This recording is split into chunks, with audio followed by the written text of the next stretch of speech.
saudamos a todos com a paz do Senhor Jesus Cristo. Amém? Glória a Deus. Vamos abrir as nossas Bíblias na carta aos Hebreus. Na carta aos Hebreus, no capítulo 11. Quando abrimos a nossa Bíblia em Hebreus, no capítulo 11, nós já sabemos o assunto que vai ser tratado, não é? Hebreus capítulo 11 é um tremendo capítulo da Bíblia sobre o quê? Sobre fé, não é? Então, o título da nossa meditação nesta noite é Reflexões sobre a fé. Nós vamos refletir sobre isso nesta noite. E nós somos conhecidos pelo nome crentes, não é? Na verdade, nós somos primeiramente cristãos. O ramo do cristianismo que nós abraçamos é conhecido como o ramo evangelical. O cristianismo tem pelo menos 7 ramos diferentes, não é?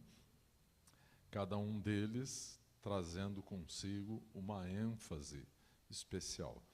Então, nós somos cristãos evangelicais, mas comumente dizem que nós somos crentes, não é?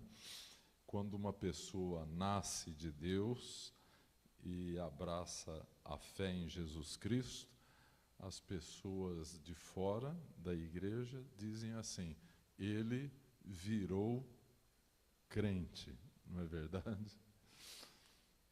Na verdade, essa é uma designação imprópria, porque todos creem em alguma coisa. Até mesmo aquele que diz ser agnóstico, ou outros que se dizem ateus, no fundo, todo ser humano crê em alguma coisa. Então, por esse ponto de vista, todos, então, genericamente, deveriam ser chamados crentes.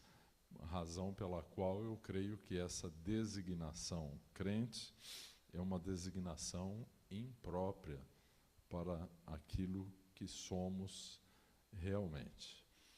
Mas vamos ao texto que está em Hebreus, capítulo 11. Nós vamos iniciar com o versículo 6. Então, abra em Hebreus 11, versículo 6. Ora, sem fé é impossível agradar-lhe, isto é, agradar a Deus, porque é necessário que aquele que se aproxima de Deus creia que Ele existe e que é galardoador dos que o buscam, isto é, recompensador daqueles que o buscam. Amado Deus, eis a palavra tua, semente fiel e verdadeira, que uma vez semeada, evangelizada em corações que te buscam, em corações que são uma terra fértil, preparada para a tua palavra, produzem então fruto em abundância. Em nome de Jesus, faz, Senhor, com que este milagre da multiplicação da pessoa de teu Filho Jesus, através de nós, pecadores que cremos, Senhor, faz com que este milagre ocorra no nosso meio, em nome do Senhor Jesus Cristo. queria pedir aos líderes que estão lá que façam a gentileza de fechar a porta, por favor. Obrigado. Então, eu releio o versículo básico para essa reflexão, que é Hebreus 11, 6.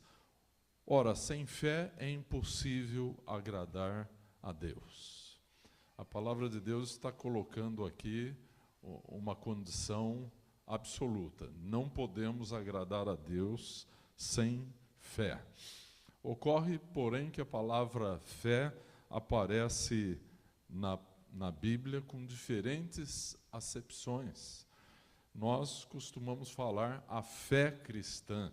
Então, estamos falando em uma fé objetiva. Estamos nos referindo ao conjunto das doutrinas cristãs. Por exemplo, nas quintas-feiras aqui, nós estamos estudando sistematicamente, a cada quinta-feira, uma das doutrinas fundamentais do cristianismo. Nesta última quinta-feira, nós estudamos a doutrina da propiciação. Estudamos sobre o sangue propiciatório de Jesus Cristo, que é o meio, a base através da qual Deus torna-se propício a pecadores como nós. Então, na quinta-feira, estudamos essas doutrinas fundamentais da fé cristã. Então, estamos usando aqui a palavra fé num sentido objetivo. Mas, normalmente, a palavra fé tem na Bíblia um sentido abstrato, quando ela é o resultado de uma ação de Deus na nossa vida pessoal, e que algo que produz, então, uma experiência pessoal com Deus. Em alguns textos da Bíblia, a palavra fé refere-se à fé salvadora, a fé que nos é concedida para a salvação. Em outras passagens da Bíblia, a palavra fé refere-se a um dom especial concedido pelo Espírito Santo a certas pessoas após serem batizadas no Espírito Santo. Alguns recebem uma capacitação sobrenatural para crer. E então essas pessoas são capazes, pelo poder de Deus, de operar maravilhas. Então existem várias conotações para a palavra fé. Todo o nosso processo de amadurecimento cristão, ele é mediado, de certa forma, por este dom, ou por esta capacidade que o Espírito Santo nos dá de crermos nas coisas invisíveis do mundo espiritual. Há pessoas que dizem que a fé é como a moeda corrente no mundo espiritual. Então, neste mundo aqui, se você quer comprar alguma coisa, você precisa de reais. Nos Estados Unidos, você precisa de dólares. Na Europa, você precisa de euros. Mas no mundo espiritual, você precisa de fé. Então, nesta noite, nós vamos refletir um pouco sobre isso, já que sem fé é impossível agradar a Deus, porque é necessário que aquele que se aproxima de Deus creia que Ele existe e que Ele é recompensador daqueles que o buscam. Foram feitas algumas pesquisas por algumas universidades lá dos Estados Unidos, E eu tive a oportunidade de ler os resultados dessas pesquisas, 42 diferentes pesquisas feitas por diferentes universidades, 126 mil questionários foram respondidos e depois chegou-se a uma conclusão. Por exemplo, quem crê vive, em média, 29% a mais do que quem não crê. É um resultado espantoso. Quer dizer que a fé, além do seu significado espiritual, ele tem um significado biológico em termos de saúde. Essas pesquisas comprovaram também que a espiritualidade de uma pessoa faz com que a progressão das doenças seja mais lenta do que em uma pessoa incrédula. Houve uma pesquisa que fizeram com pacientes HIV positivo, portanto, portadores do vírus da AIDS. E eles descobriram, através desta pesquisa, que a simples presença da fé diminui em muito a carga viral da doença e coloca um obstáculo à progressão da doença. Descobriram também que as pessoas que nutrem uma fé religiosa têm uma tolerância muito mais alta aos desconfortos de determinados tratamentos, que às vezes são nocivos para a saúde, como, por exemplo, uma radioterapia, uma quimioterapia. Então, eles descobriram que na vida dos crentes há uma tolerância muito maior a estes tratamentos nocivos, né, do que numa pessoa incrédula. Descobriram também que o estresse produzido por doenças terminais, descobriram que este estresse é muito menor em pacientes que creem na vida após a morte, que creem na ressurreição. Enfim, eu dei apenas um resumo para vocês dos resultados desta pesquisa. Nesse capítulo de Hebreus, que nós acabamos de mencionar, que é o capítulo 11, ele começa com um versículo que é a única definição da Bíblia sobre fé. Embora toda a Bíblia seja um livro de fé, ele foi escrito por fé, e nós precisamos de fé para interpretarmos a vontade de Deus através da orientação do Espírito Santo.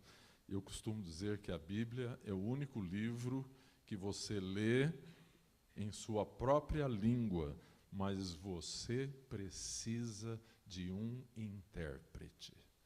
E o intérprete da Bíblia é o Espírito Santo. Não tente entender a Bíblia sem ele. Nós precisamos do Espírito Santo.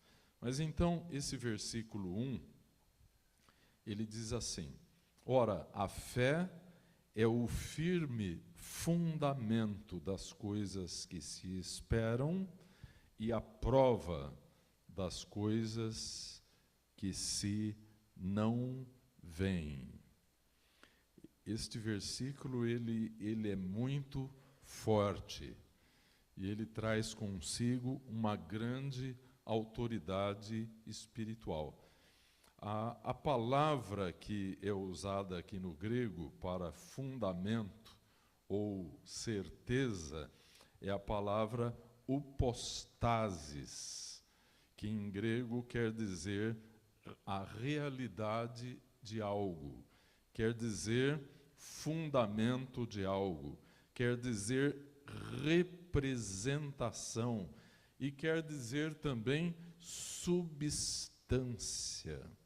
Então, isto quer dizer, meus irmãos, que a fé é algo que dá substância a realidades que são invisíveis. Isto quer dizer que a fé é o meio através do qual nós somos capazes de viver segundo a dimensão eterna, mesmo vivendo no tempo e no espaço. A fé, então, nos coloca em conexão àquilo e àquele que é eterno. Amém? E eu quero ler este versículo em uma outra tradução. Eu vou usar a tradução inglesa de Williams, que diz assim: a fé é a certeza das coisas pelas quais esperamos, a prova da realidade das coisas que não podemos ver. Irmãos, não sei se você está notando que a fé é algo tremendo, porque o Espírito Santo está falando na prova de coisas que não podem ser vistas. Então, coisas que criam substância no mundo espiritual. Vou dar mais um número para vocês. Esta palavra fé, que aparece aqui em Hebreus 11 de uma maneira muito forte, mas ela aparece 244 vezes no Novo Testamento. E aqui em Hebreus ela é definida como a substância de coisas invisíveis.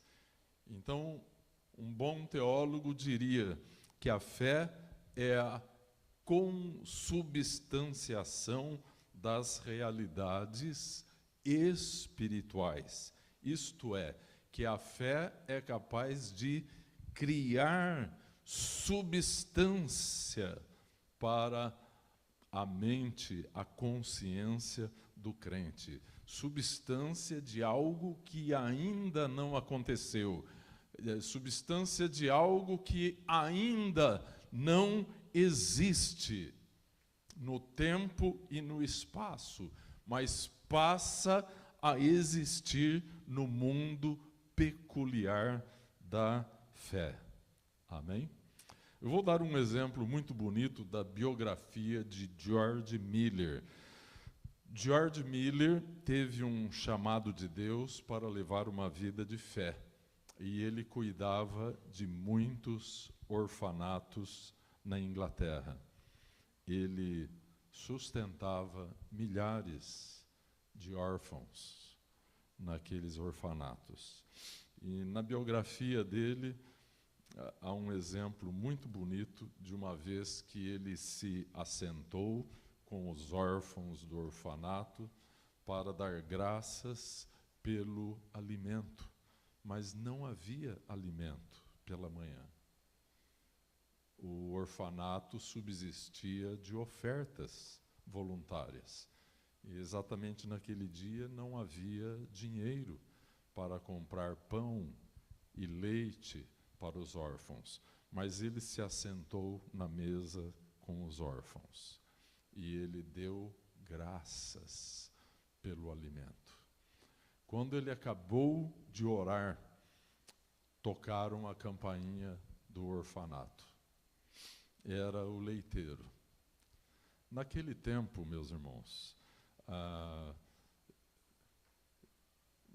não tão longe assim, quando eu era criança, eu me lembro que havia uma carrocinha do leiteiro. Quantos se lembram disso? Não é?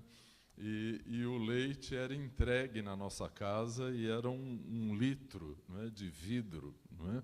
Não havia leite em saquinho naquele tempo. Não é? Portanto, tanto mais na época de George Miller, não é? Era entregue, era uma carrocinha, e aconteceu que enquanto George Miller orava e agradecia a Deus pelo alimento ali dos órfãos, a roda da carroça quebrou na frente do orfanato.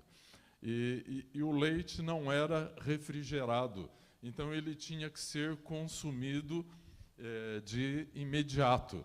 Então o leiteiro fez a doação de uma carroça de leite e descarregou no orfanato. Acabaram de descarregar o leite, tocou a campainha, era o dono da padaria. E o padeiro então se explicou que haviam errado a fornada de pães, e o pão estava mais torrado do que de costume, e os clientes não gostavam de pão assim. E então descarregou toda aquela fornada de pães. E então, em poucos minutos, a oração de George Miller fora respondida por Deus.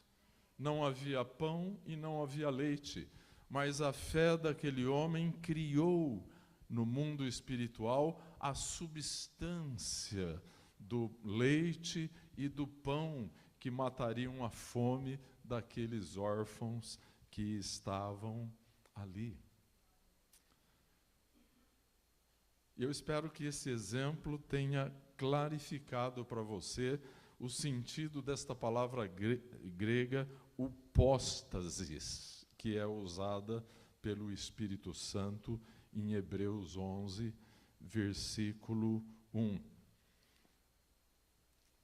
Você poderia dizer, quem sabe, que George Miller fosse um homem muito imaginativo? E eu até creio que sim, porque a fé santificada ela tem a ver com a imaginação santificada por Deus. Quantos aqui já perceberam que a imaginação é uma bênção de Deus?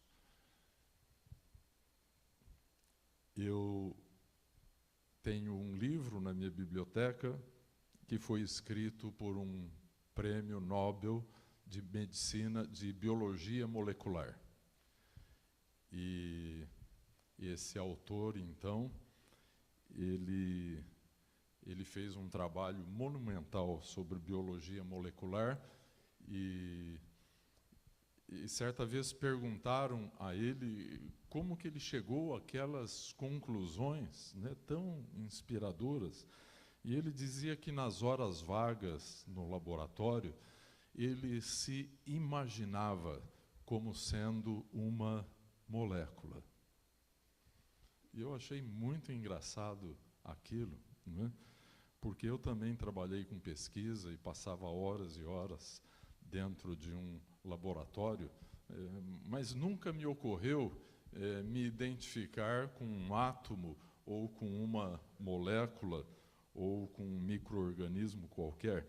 Mas François Jacob, ele tinha esse costume. E, por fim, ele chegou a conclusões realmente geniais. Então, Deus pode usar a imaginação de alguém através da fé e pelo poder do Espírito Santo.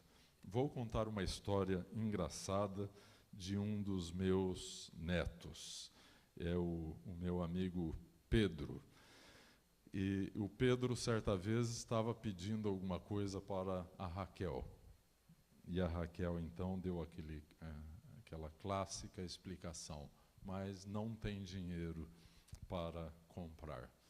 E ele então disse para Raquel: não tem problema, eu tenho. Mas como você tem? Ele falou: eu tenho dinheiro imaginário. O dinheiro imaginário. Pois bem, meus irmãos, a pessoa que crê em Jesus Cristo, ela tem dinheiro imaginário também. Eu estava lendo a história de uns missionários que estavam orando por recursos financeiros para ir a uma viagem missionária na África. E até então eles não tinham o dinheiro da passagem. E fizeram um acordo de oração, cada um foi para o seu quarto, no alojamento, e lá, uma dada hora da madrugada, o pastor bateu na porta do seu colega, que estava orando, e disse a ele: pode parar de orar. E o seu colega então perguntou: escuta, mas já arrumou o dinheiro? Ele disse: não, o dinheiro ainda não, mas eu já arrumei a fé pelo dinheiro. Então, uma vez que ele creu, ele venceu a batalha da fé, no dia seguinte o dinheiro foi depositado. Amém? Então, esta palavra substância, upostasis, a verdadeira fé cria no mundo espiritual a substância de algo que ainda não existe. Logo, nós faríamos uma pergunta óbvia, não é? Eu creio que vocês estão com esta pergunta na cabeça.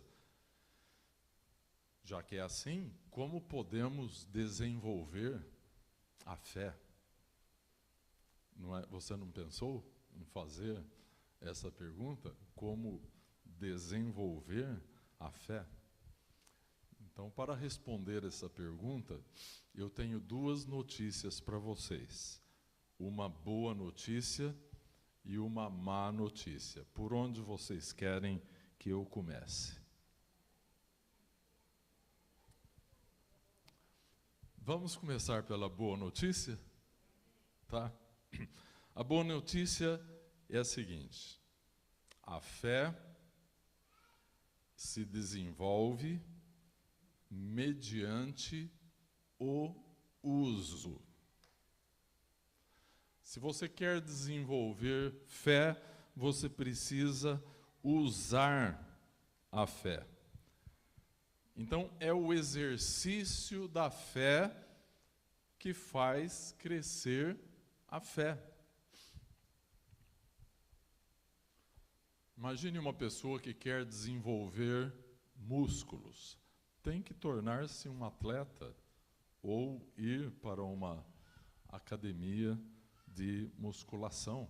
É usando os músculos que ele vai fazer crescer os músculos, não é? Muito bem. Agora, a má notícia. São as crises da nossa vida que nos movem a usar a fé. Os momentos de grande necessidade, de provas.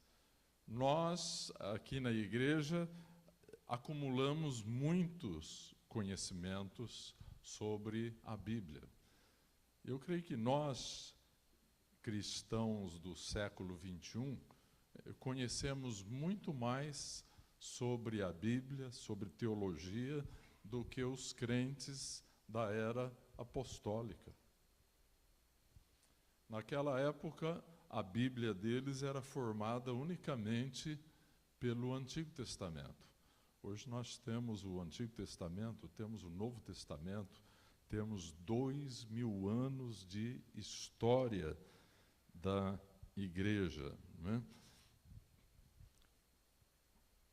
Então, as crises nos motivam a usar a fé. E desta forma, quando a nossa fé é então colocada a prova, ela passa por uma metamorfose de fé objetiva, que é uma fé intelectual, algo de que nós temos conhecimento, ouvimos o ensino sobre isso na igreja, mas agora, diante de uma prova, diante de uma crise em que eu entrei, então esta fé intelectual vai ter que se transformar em uma fé pessoal, em uma fé prática, não algo que eu possa ler nos livros, mas algo que eu mesmo vou vivenciar. E Deus está muito interessado em educar a nossa fé, em desenvolver a nossa fé. E sabe, meus irmãos, o nosso envolvimento com os projetos de Deus trazem grandes dificuldades. Dificuldades que somente podem ser transpostas pela fé. E esse desenvolvimento da nossa fé durante o transcurso de nossa vida cristã passa por diferentes estágios. Assim como você, quando entra numa escola e vai fazer um curso, você passa por diferentes estágios, por diferentes períodos no processo de seu treinamento. São diferentes termos de um determinado curso que você pretende fazer e está fazendo. Então, o primeiro estágio, o mais rudimentar do treinamento de nossa fé, é aquele mesmo estágio pelo qual passou Gideão. Gideão orou a Deus, mas a fé dele era muito rudimentar. Ele precisava ver alguma coisa, e caso ele não visse, ele não creria. É semelhante à fé de Tomé, que disse: se eu não ver, de maneira nenhuma crerei. De forma que Jesus se apresentou no meio deles e falou diretamente para Tomé: Tomé, põe a mão aqui. E Tomé, então, adorou. E ele disse a Tomé: Tomé, porque me vistes, crestes. Bem-aventurados aqueles que não me viram e creram.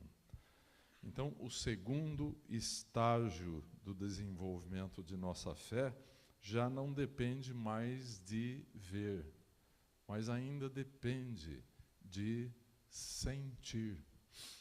É muito comum no nosso meio as pessoas dizerem: eu estou sentindo no meu coração isso ou aquilo. Ou então, pessoas que são movidas à obediência somente se tiverem uma visão, ou tiverem uma profecia, ou um sonho de revelação, e que possa, então, mover a pessoa à obediência. Mas esse ainda é um estágio ainda imaturo da fé. Os grandes heróis da fé não precisam ver nada, eles não precisam sentir nada, eles não precisam de nenhuma profecia, de nenhuma revelação especial para obedecer a Deus. Eles precisam unicamente da palavra de Deus. Então, o estágio mais maduro, que revela uma fé cristã madura, é quando somos capazes de nos apoiar exclusivamente na palavra de Deus, naquilo que Deus disse. E este livro está cheio desta expressão, assim diz o Senhor. Então, a palavra de Deus, ela é a autoridade suprema para aquele que desenvolveu uma fé madura. Então, a pessoa que desenvolveu uma fé madura, ela desenvolveu também uma relação pessoal com o doador da fé, que é Deus. Eu gosto de uma frase de Oswald Chambers, que ele diz assim: fé é a pessoa integral usufruindo de um correto relacionamento com Deus por meio do poder do Espírito de Jesus Cristo. Então, esta fé madura, esta fé autêntica, é uma condição da pessoa integral. Entendendo-se por pessoa integral, aquela pessoa na qual o cristianismo produziu efeitos em seu espírito, em sua alma e em seu corpo. Todo o ser deste cristão foi movido pela obediência à fé na palavra de Deus. Amém? Então, a fé nos conduz ao relacionamento correto com Deus. E dá a Deus, então, a oportunidade de trabalhar a nossa vida. Amém? Nós somos o trabalho das mãos de Deus. Você crê nisso? E às vezes damos bastante trabalho para Deus. E Deus está constantemente trabalhando na nossa vida e aperfeiçoando a nossa fé. Então, as crises, as provas pelas quais passamos vão, durante a nossa vida cristã, amadurecendo a nossa fé. Nós poderíamos usar vários personagens da Bíblia para ilustrar este fato. É um fato bíblico. Eu vou usar aqui o exemplo do rei Davi. E a referência bíblica para esses fatos encontram-se no livro de 1ª e 2ª Samuel. Eu não vou citar todos os textos, porque são muitos. E o fato é que Davi apresentou durante a sua vida um crescimento da sua fé. E sempre que Deus queria elevar o patamar da fé de Davi, que seria rei em Israel, Deus elevava o grau da dificuldade e da prova. Isso é semelhante a uma determinada modalidade de esporte olímpico, que é o salto com vara. Então, o atleta saltou 5 metros, no próximo salto vão elevar 2 centímetros, mais 2, até chegar a 6 metros, e daí então até quebrar esta marca. Então Deus também vai subindo a vara da altura das nossas dificuldades. Foi assim que, quando Davi se apresentou ali naquele vale para enfrentar o gigante Golias, ele foi questionado, porque ele era um jovenzinho. Como que ele enfrentaria um guerreiro que era descendente dos gigantes que habitaram a terra de Canaã? E então ele foi questionado, e ele explicou então que quando ele pastoreava as ovelhas de seu pai, Jessé, um leão abocanhou uma ovelha. E ele foi lá, agarrou aquele leão pela juba e matou o leão. E ele disse que também, em outra ocasião, um urso atacou o rebanho. E o urso, um animal mais pesado, provavelmente mais feroz naqueles tempos do que o leão. E ele então abateu aquele urso e salvou o rebanho. Então nós temos aqui a prova número 1, o leão. A prova número 2, o urso. Aumentou, Deus elevou a vara de Davi um pouco mais.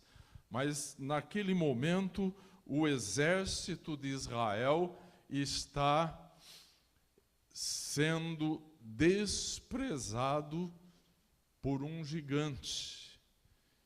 E o nome do Deus de Israel está sendo desonrado. E há um exército inteirinho calado diante daquele gigante. E Davi se dispõe, então, a enfrentar o gigante. E aí, então, Deus está elevando o desafio de Davi. Já não é mais um leão, já não é mais um urso, agora é um gigante, é um guerreiro. E Davi enfrenta o gigante. Isso está em 1 Samuel 17. Em 1 Samuel 18, Davi começa a enfrentar um inimigo pior do que o leão, do que o urso, pior do que Golias. Agora o rei Saul se encheu de inveja e procurava matá-lo. Então Deus elevou um pouquinho mais a dificuldade de Davi, porque ele não somente era o rei de Israel, Saul, como era também o sogro de Davi. E ele então passou a armar ciladas para matar Davi. 2 Samuel 18, a palavra de Deus narra a vitória de Davi sobre muitos diferentes exércitos que ele enfrentou. Então, mais uma vez, Deus eleva o nível da dificuldade de fé de Davi. Agora não mais um leão, não mais um urso, não mais um gigante, não mais o rei Saul, agora são exércitos numerosos. E ele deveria crer, ele deveria depender de Deus, ele precisaria ouvir corretamente ao Espírito de Deus para pelejar contra exércitos inimigos. Então aqui nós temos um nível mais alto de dificuldade. Depois, em 2 Samuel 11, Davi enfrentou um inimigo terrível. Imagine você, alguém que seja capaz de enfrentar um leão, um urso, um gigante, um rei enciumado, exércitos inteirinhos de diferentes nações. Este alguém é uma pessoa temível. Pois bem, Davi enfrenta agora o seu pior inimigo. Sabe quem era esse inimigo? Ele mesmo. Davi comete um adultério. E, como vocês sabem, quando a pessoa não se arrepende, ela comete um segundo pecado para justificar o primeiro, um terceiro para encobrir o segundo, um quarto para encobrir o terceiro. E nessa brincadeira, Davi cometeu 14 pecados graves, começando por um adultério e um homicídio. Porque ele pegou o marido da mulher com quem ele adulterou e mandou colocá-lo no fronte, no lugar onde os guerreiros inimigos eram mais ferozes. E aquele homem, que era um corajoso guerreiro, foi atingido pelas flechas inimigas e morreu. Mas aos olhos de Deus, Davi foi o mandante do crime. E assim foi. Até que o profeta que servia na corte entrou na presença de Davi e entregou-lhe uma profecia, uma palavra de revelação. E Davi, então, se arrepende e se quebranta. Mas por causa de não ter alcançado uma vitória absoluta sobre si mesmo, Deus perdoou o seu pecado, mas disse que jamais a espada se apartaria do reino e da vida de Davi. E Davi, então, foi um homem perdoado por Deus, mas carregou uma marca terrível em sua vida. O próximo inimigo que Davi teve que enfrentar, e isso está em 2 Samuel, capítulo 15, foi maior do que ele mesmo. Vocês sabem qual foi o inimigo? Como produto do seu pecado, Deus suscitou a própria posteridade do rei Davi contra ele. Ocorreu uma espécie de uma guerra civil em que o seu filho Absalão se voltou contra ele. Então agora o desafio de fé de Davi foi elevadíssimo. Você imaginou? Ele teria que lutar contra o seu próprio filho.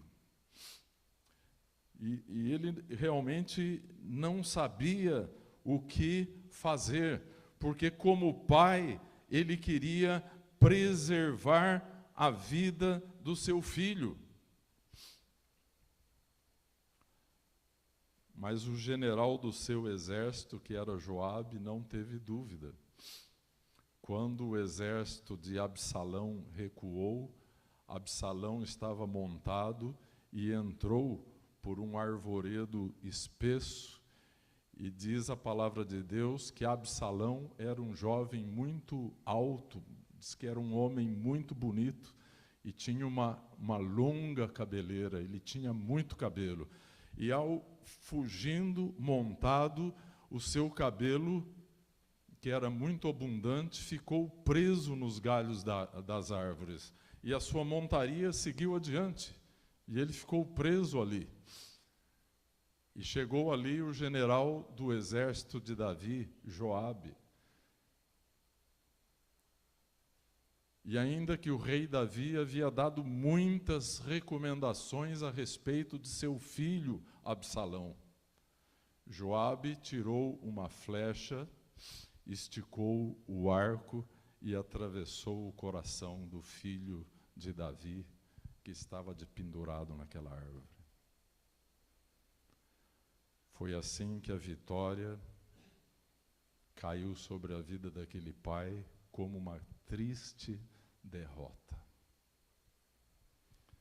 E o coração de Davi pesou naquele dia. Então aqui nós temos um nível de prova já muito alto. Um pai ter que enfrentar o próprio filho e ver o filho tombar morto por uma arma do seu próprio exército. E você perguntaria, mas pastor, o currículo de Davi deve ter se encerrado por aqui, não é? Ele já foi muito bem treinado em sua fé. Mas eu digo para você que ainda havia um teste. Agora, meus irmãos, no capítulo 24 do livro de 2 Samuel, Davi vai ter que enfrentar o próprio Deus.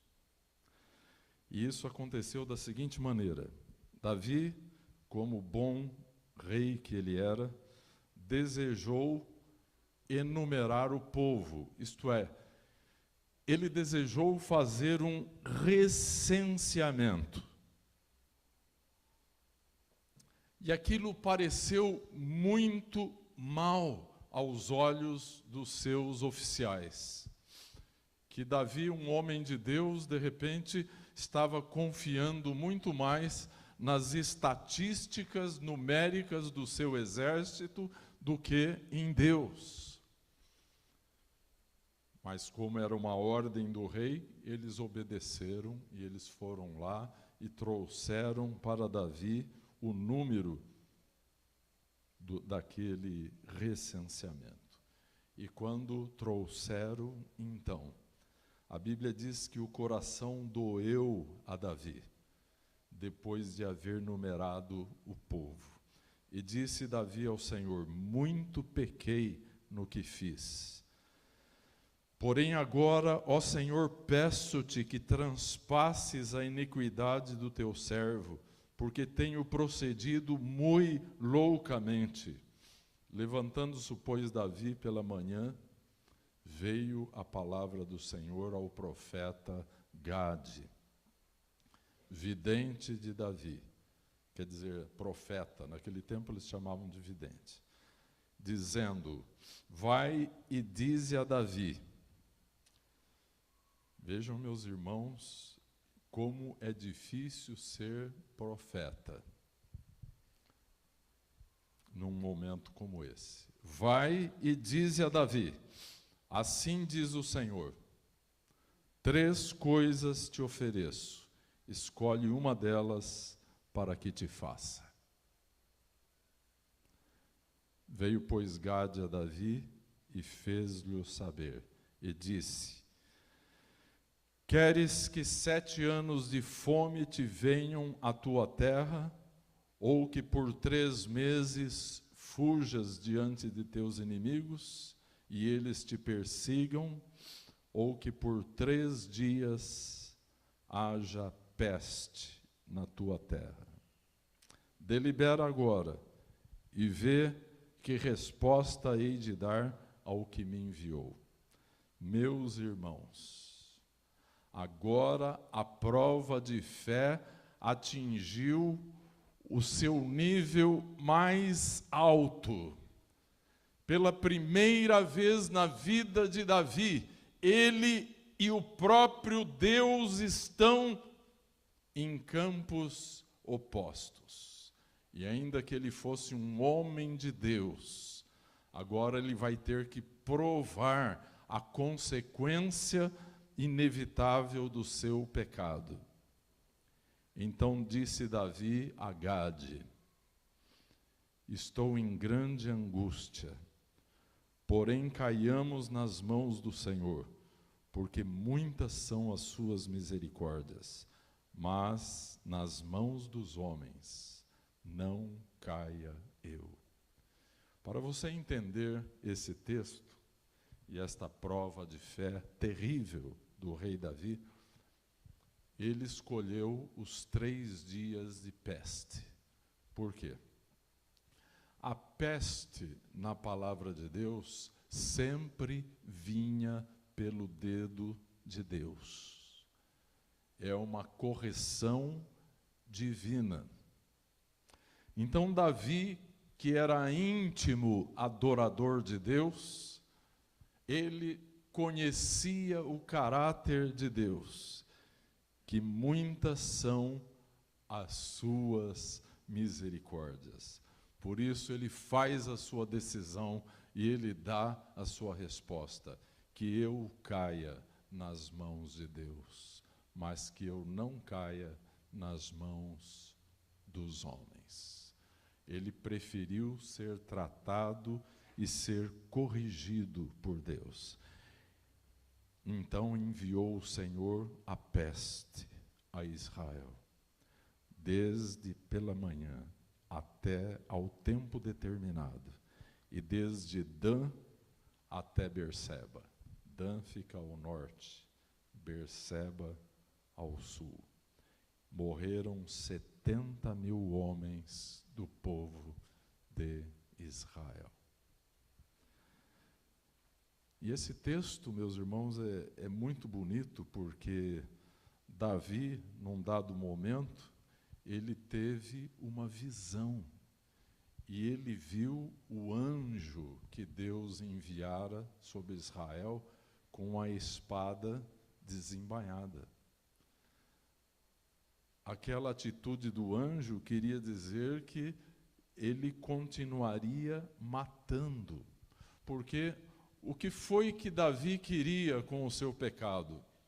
Ele trocou por um momento a fé que ele tinha em Deus pelos números do seu exército.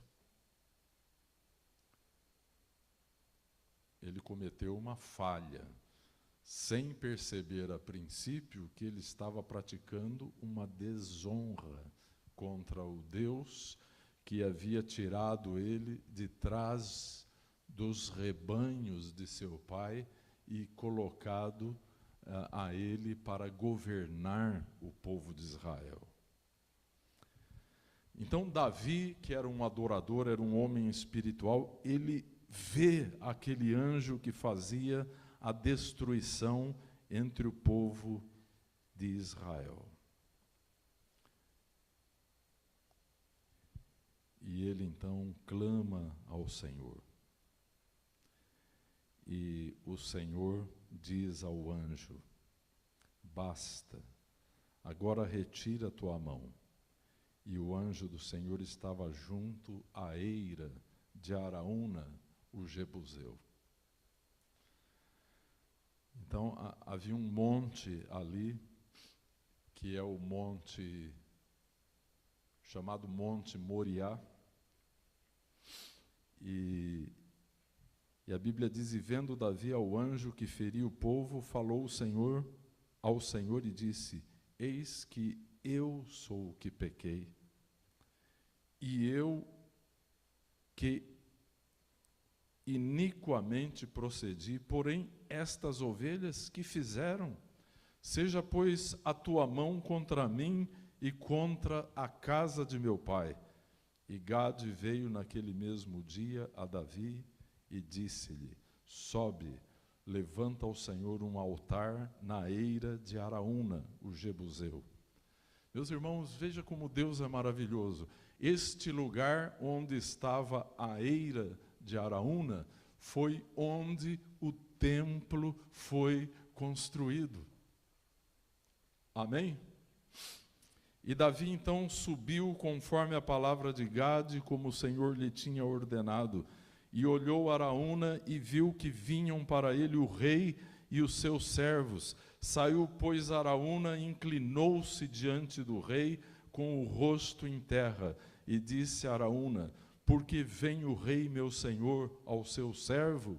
E disse Davi: para comprar de ti esta eira, a fim de edificar nela um altar ao Senhor, para que esse castigo cesse de sobre o povo.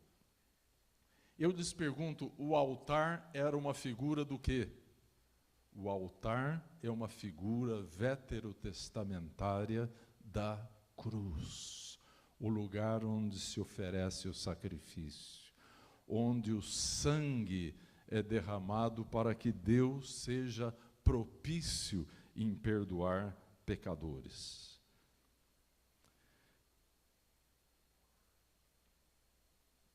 E disse Araúna, então: tome e ofereça ao rei, meu senhor, o que bem parecer aos seus olhos, eis aí bois para o holocausto, e os trilhos, e o aparelho dos bois para a lenha. Tudo isso deu Araúna ao rei.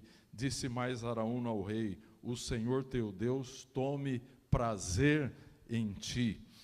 Porém o rei disse a Araúna, vocês notaram bem, Araúna estava ofertando ao rei Davi o local, os bois, os implementos de madeira como lenha para o sacrifício. Porém o rei disse a Araúna, não, porém por certo preço te comprarei, porque não oferecerei ao Senhor meu Deus holocaustos que me não custem nada.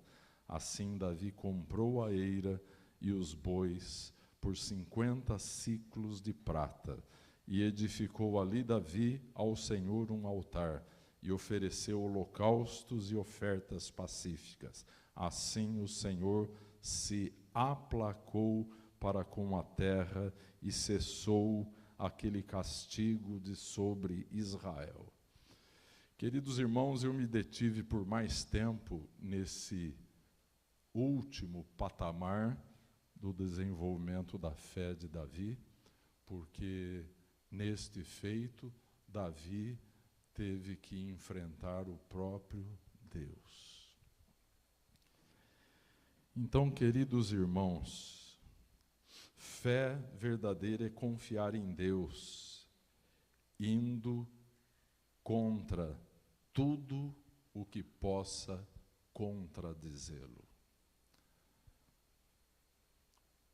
Eu vou terminar, meus irmãos, ainda que o assunto por si mesmo, ele não é conclusivo, porque nós temos exemplos de fé e exemplos da tratativa de Deus com a fé do seu povo em toda a Bíblia.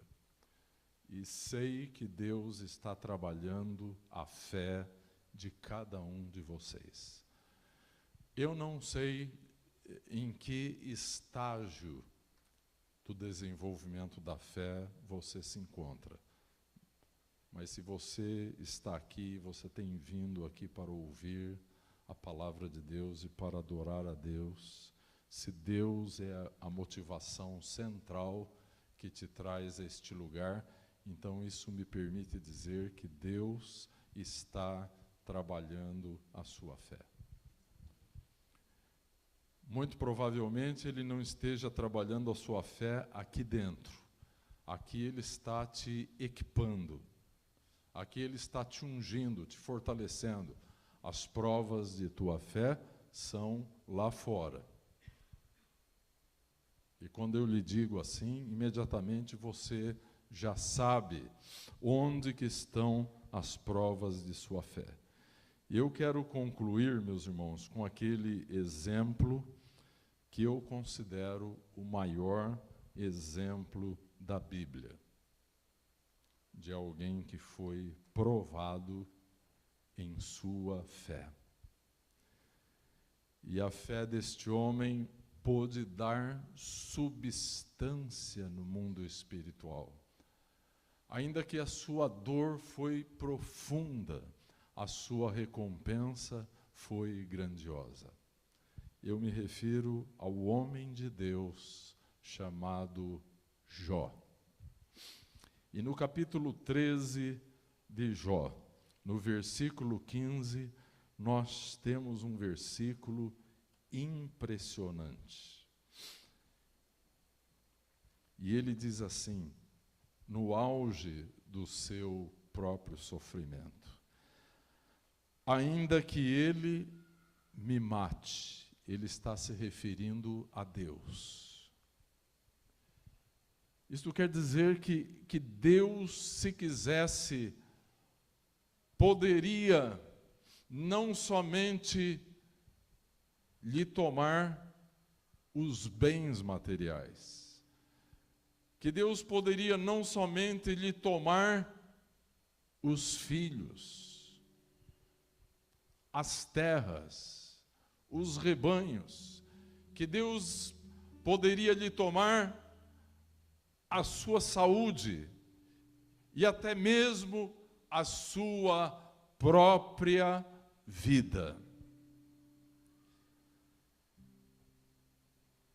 Porque para um homem de Deus há coisas que são mais importantes, às vezes, do que a própria vida. E Jó, então, no auge do seu sofrimento, ele diz: ainda que ele me mate, nele esperarei. Contudo, os meus caminhos defenderei diante dele. Ele vai continuar crendo, ele vai continuar esperando em Deus, ainda que ele tenha que experimentar a última prova, que é a própria morte.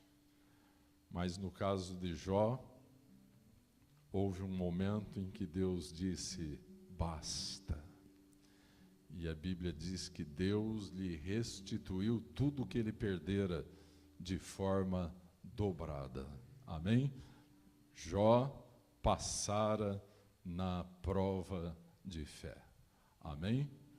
E nesse momento nós queremos orar para que nós possamos encontrar graça e misericórdia aos olhos do nosso Deus, de forma tal que também sejamos aprovados nas provas e nos testes de fé que nós passamos.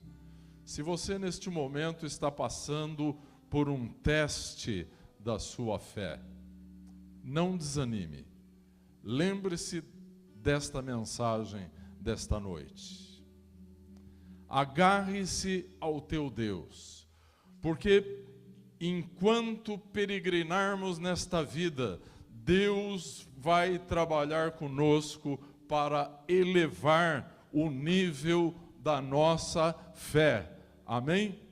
Ainda que isso, muitas vezes, não seja confortável, não seja agradável. Num mundo em que estamos vivendo, inclusive num mundo evangélico, em que os mestres do caminho largo e da vida fácil estão espalhados por todo lado. Mas eu lhes digo que se quisermos andar retamente para com o nosso Deus, nós seremos provados, nós seremos testados, nós seremos refinados, santificados. E se perseverarmos até o fim, o nome do Altíssimo será glorificado na nossa vida. Amém? Aleluia. Vamos ficar de pé, eu gostaria de orar. Eu não faço nenhum apelo, porque eu creio que se você é um crente sincero, você está na escola da fé. Não sei em que ano você está, mas você está lá, na escola da fé, na escola do Espírito Santo. Senhor amado, nós te adoramos nesta noite. Aqui nos reunimos para te bendizer, para te adorar, Senhor. Senhor, nós sabemos que as pessoas hoje querem ouvir falar de amenidades, querem falar de uma vida de sucesso. Senhor, mas tantas vezes tu propões para nós uma cruz, um altar, muitas vezes, ó Pai, com um custo elevado para a nossa vida. E nessa escola da fé, muitas vezes, ó Pai, somos levados às lágrimas, ao desespero, Senhor. Mas em nome de Jesus, Senhor, dá substância à nossa fé, Senhor. Que possamos sacar do mundo invisível do Espírito, Senhor, o crescimento da nossa fé e que ele concorra para a honra, para a glória do teu santíssimo nome. Que a tua glória, que o teu nome esteja acima do nosso nome. Que a tua graça, Senhor, que é melhor do que a vida, nos baste, Senhor. Ó Deus, prova-nos e aprova-nos.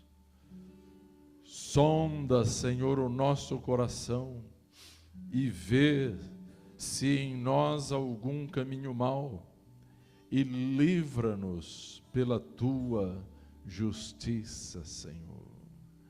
Ó Deus, aqueles que estão a ponto de desistir nesta escola da fé, sejam nesta hora sustentados pela tua forte mão, sejam amparados pelo teu Espírito Santo, sejam motivados espiritualmente a prosseguirem a carreira até a linha de chegada. Tu que dizes, sê fiel até a morte, e te darei a coroa da vida. Bendito seja o teu nome.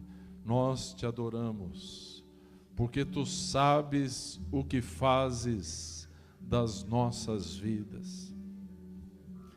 Queremos te adorar como fez Jó. Jó pôde render toda a sua vida em tuas mãos. E o Senhor, que é galardoador daqueles que te buscam, soube dar a ele o galardão de sua fé. Oh Deus, bendito seja o teu nome. Traz sobre nós a tua paz e a comunhão do teu Espírito Santo. Que a graça do Senhor Jesus Cristo e o amor de Deus Pai e a comunhão do Espírito Santo permaneçam sobre a tua amada igreja, o povo da tua aliança, hoje e para sempre, no nome santo de teu Filho amado Jesus Cristo. Amém. Nós vamos adorar com um cântico e depois nos despediremos com a paz de Cristo. Se alguém precisar de oração, nós pastores e líderes estaremos aqui para servi-los da parte do Senhor. Amém?